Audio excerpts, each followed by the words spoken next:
அனைவருக்கும் வணக்கம். பாக்கியலட்சுமி சீரியல் இன்றைக்கி என்ன ப்ரோமோ நடந்துச்சுன்னு பார்ப்போம். ராதிகா ஹாஸ்பிட்டலில் இருக்காங்க. அவங்களே பார்க்குறதுக்கா கோபி வராரு. ராதிகா இப்போ ஓகேவா, காலையிலலாம் நல்லா இருக்கியா, சரியாயிடுச்சா, நைட்டெல்லாம் தூங்குனியா அப்படின்னு கேட்குறாங்க. உனக்கு இப்போ எதுவும் பெயின் இருக்கா, டாக்டர் எதுவும் வர சொல்லணுமா அப்படின்னு சொல்லி கோபி கேட்கவும், என்ன ராதிகா எதுவுமே பேசவே மாட்டேங்கிற, சைலண்ட்டாக இருக்க, ஏதாவது பேசேன் அப்படிங்கிறாங்க. என்கிட்ட உங்களுக்கு சொல்கிறதுக்கு ஒரே ஒரு விஷயந்தான் இருக்குது. இனிமேல் தயவுசெஞ்சு என்னை பார்க்க வராதிங்க, உங்கள் மூஞ்சிலே பார்க்குறது, உங்கள் மூஞ்சில் முடிக்கிறதுக்கு எனக்கு பிடிக்கவே இல்லை, தயவுசெஞ்சு இங்கேருந்து போங்க அப்படிங்கிறாங்க. என்ன ராதிகா இப்படி பேசுகிறேன்னு, இங்கேருந்து போங்க நீங்கள் அப்படின்னு சொல்லி பயங்கரமாக கத்துறாங்க. சரின்னு அவர் மனசு வந்து போய் வெளியில் போயிடுறாரு. வெளியே நிற்கிறாங்க. ஹாஸ்பிட்டலில் அந்த அவங்களுடைய ரிசர்ச் பண்ணுற இடத்துலேருந்து வெளியே நிற்கிறாரு. அதுக்கடுத்து கரெக்டாக அவங்க அம்மா உள்ளே வர்றாங்க. ஐயோ இந்த நேரத்தில் அம்மா இதுக்கு வர்றாங்க அப்படின்னு கோபி ரொம்ப ஷாக் ஆகுறாரு. கோபி என்னப்பா ராதிகா எப்படி இருக்கான்னு, அம்மா நீங்கள் இதுக்கு இந்நேரம் வர்றீங்க அப்படிங்கிறாங்க.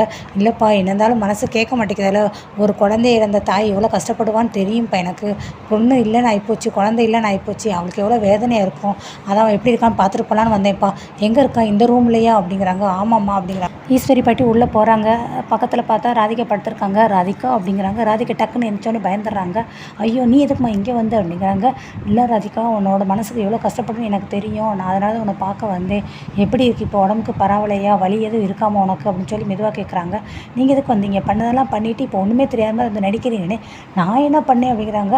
நீங்கள் தான் என் மகளை தள்ளி விட்டீங்க, நீங்கள் தள்ளி விட்டதை என் கண்ணால் பார்த்தேனே, ஐயோ அநியாயமாக இப்படி அவாண்டமாக போய் பேசாதீங்கன்னே. இல்லை நீங்கள் தான் தள்ளி விட்டீங்க, ஆரம்பத்துலேருந்து இந்த கருவை கலைச்சின்னு சொன்னீங்கல்ல, நான் கலைக்க மாட்டேன்னு சொன்னாலும் என் மேலே கோவமாக இருந்தீங்கல்ல, இப்போ கடைசி என்னை கீழே தள்ளி விட்டு இந்த கருவும் இல்லாமல் ஆக்கிட்டீங்களே, இப்போ உங்களுக்கு சந்தோஷம் தானே, உங்கள் மூத்த மருவளுக்கு எந்த பாதிப்பும் இருக்காது, உங்கள் பேரன் பிள்ளைகளுக்கு எந்த போட்டியும் இருக்காது, உங்கள் குடும்ப கருவும் இப்போ வந்து எல்லாம் பிரமாண்டமாக இருக்கும், இப்போ உங்களுக்கு சந்தோஷம் தானே அப்படிங்கிறாங்க. உங்களை பார்க்குறக்கே எனக்கு பிடிக்கல, இதுக்காக தானே என் வீட்டுக்கு வந்தீங்க, இதுக்காக தான் ஆரம்பத்துலேருந்தே உங்களை வேண்டான்னு சொல்லி சொன்னேன், ஆனால் இந்த கோபி தான் என்னை நம்பவே இல்லை அப்படின்னு சொல்லி இவங்க பயங்கரமாக திட்டுறாங்க. ராதிகாவும் அவங்க அம்மாவும், இப்படி அநியாயமாக பேசாதீங்க, அபாண்டமாக பேசாதீங்க, நானும் ஒரு குழந்தைக்கு தாய் தான், நானும் பெற்றவா தான், எனக்கு அந்த வேதனை தெரியும் தான் அப்படிங்கிறாங்க. அப்படி ஒன்றும் தெரிகிற மாதிரி தெரியலம்மா, நீங்களும் ஒரு பொம்பளை தானே, ஒரு பொம்பளையோட வேதனை இன்னொரு பொம்பளைக்கு தெரியும் தானே, ஏமா இப்படி பண்ண, நீ வந்து நீ தள்ளி விட்டதை நான் பார்த்தேன் அப்படின்னு சொல்லி அவங்க அம்மாவும் அவளுக்காவது சப்போர்ட் பண்ணி பேசுகிறாங்க. மையு வந்து படுத்து தூங்கிட்டு இருக்காங்க. கோபி இதெல்லாம் கேட்டுமே எதுவுமே பதில் பேசாமல் அமைதியாக இருக்காரு. ஈஸ்வரி பட்டிக்கு அதை பார்த்து ரொம்ப ஷாக் ஆயிடுச்சு.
நெக்ஸ்ட்டு வீடை கட்டுறாங்க. வீட்டில் பாக்கியா வந்து ரொம்ப சோகமாக இருக்காங்க. அதை வந்து அவங்க பையன் பார்க்குறாரு. என்னம்மா என்னாச்சு, ஏன் இப்படி இருக்குது அப்படிங்கிறாங்க.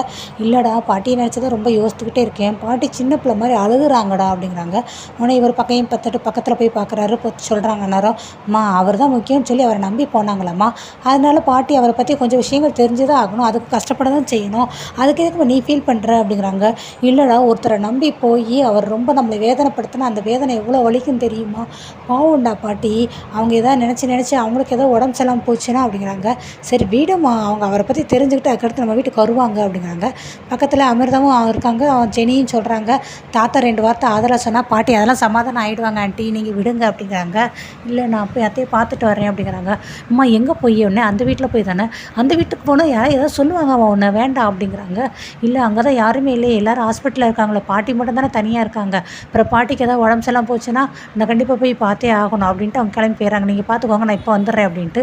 அவருமே சரிங்கிறாரு. அமுதாட்ட சொல்கிறாங்க, இரு அம்மா போய் பார்த்துட்டு வரட்டும் அப்படிங்கிறாங்க. சரிங்க அப்படின்னு அமுதாவும் சொல்கிறாங்க. வீட்டு போய் காலிங் பெல் அடிக்கிறாங்க, கதவை தட்டுறாங்க, யாருமே இல்லை.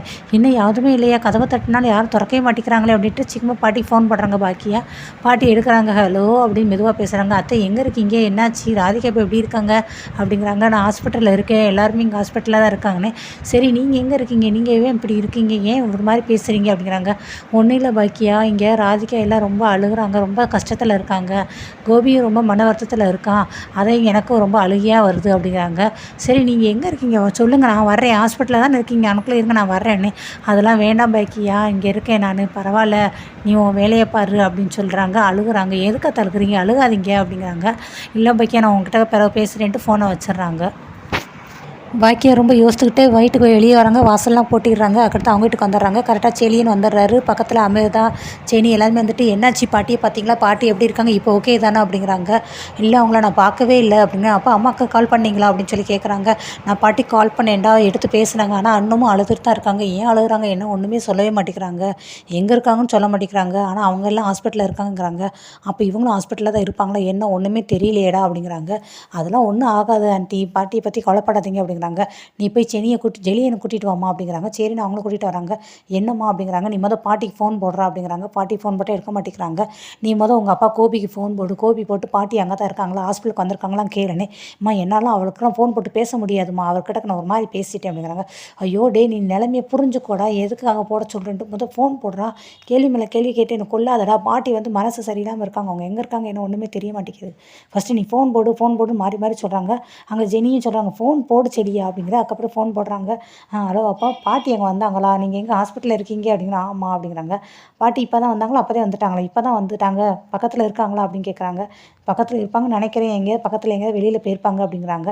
சரி ஓகே நான் வச்சுறேன் தேங்க்ஸ் சொல்லி வச்சுறாரு. அதுக்கப்புறமா தான் இங்கே பாக்கியாவும் திருப்தி ஆகுறாங்க. அப்போ பாட்டி அங்கே இருந்தாங்கன்னா ஏன் அழுதாங்க, எதுக்கு அழுதாங்கன்னு திருப்பி செலியன்னு சொல்கிறாரு. அம்மா அவர் ஏதாவது சொல்லியிருப்பாருமா அப்படிங்கிறாங்க. எழில்னு சொல்கிறாங்க. அம்மா அவங்கள பற்றி கவலைப்படாதம்மா, அந்த ஆள் ஏதாவது சொல்லியிருப்பாரு, அதனால தான் பாட்டி அழுகுறாங்க, வேறு ஒன்றும் இல்லை, நீங்கள் விடுங்க ஃப்ரீயாங்க அப்படின்னு சொல்கிறாரு. சரின்னு சொல்லி பாக்கியா திருப்பி யோசிச்சுக்கிட்டே இருக்காங்க.